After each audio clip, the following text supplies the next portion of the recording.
ବାଲେଶ୍ୱରରୁ ଦୀର୍ଘ 35 ବର୍ଷ ଧରି ପ୍ରକାଶ ପାଇ ଆସୁଥିବା ଦୈନିକ ସମ୍ବାଦପତ୍ର ଧ୍ୱନି ପ୍ରତିଧ୍ୱନିର 36ତମ ସ୍ୱନକ୍ଷତ୍ର ଦିବସ ଏବଂ ଧ୍ୱନି ପ୍ରତିଧ୍ୱନି ଓ ସାହିତ୍ୟ ପତ୍ରିକା ସାଗରିକାର ମିଳିତ ସମ୍ମାନ ଉତ୍ସବ ଭେନିଆ ପାରାଡାଇସ୍ରେ ଅନୁଷ୍ଠିତ ହୋଇଯାଇଛି।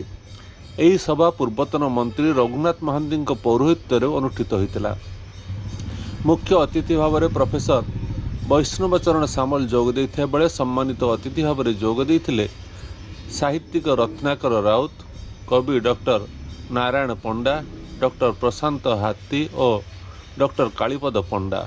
ପ୍ରାକ୍ କଥା ପରିଚାଳନା ସମ୍ପାଦକ ସୃଷ୍ଟିଧର ପରିଡ଼ା ପ୍ରଦାନ କରିଥିବା ବେଳେ ସମ୍ପାଦକ ଶୈରୀନ୍ଦ୍ରୀ ସାହୁ ସମ୍ପାଦକୀୟ ବିବରଣୀ ପାଠ କରିଥିଲେ।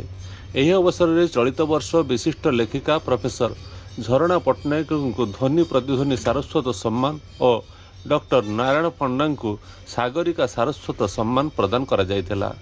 ଏତଦ୍ ବ୍ୟତୀତ ବିଭିନ୍ନ କ୍ଷେତ୍ରରେ ପାରଦର୍ଶିତା ଲାଭ କରିଥିବା 11 ଜଣ ବ୍ୟକ୍ତିଙ୍କୁ ମଧ୍ୟ ଅତିଥିମାନେ ସମ୍ମାନ ପ୍ରଦାନ କରିଥିଲେ।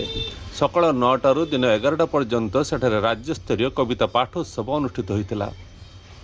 ଏହି ଅବସରରେ ବହୁ ସାହିତ୍ୟିକ, କବି, ଲେଖକ ସେଠାରେ ଉପସ୍ଥିତ ଥିଲେ।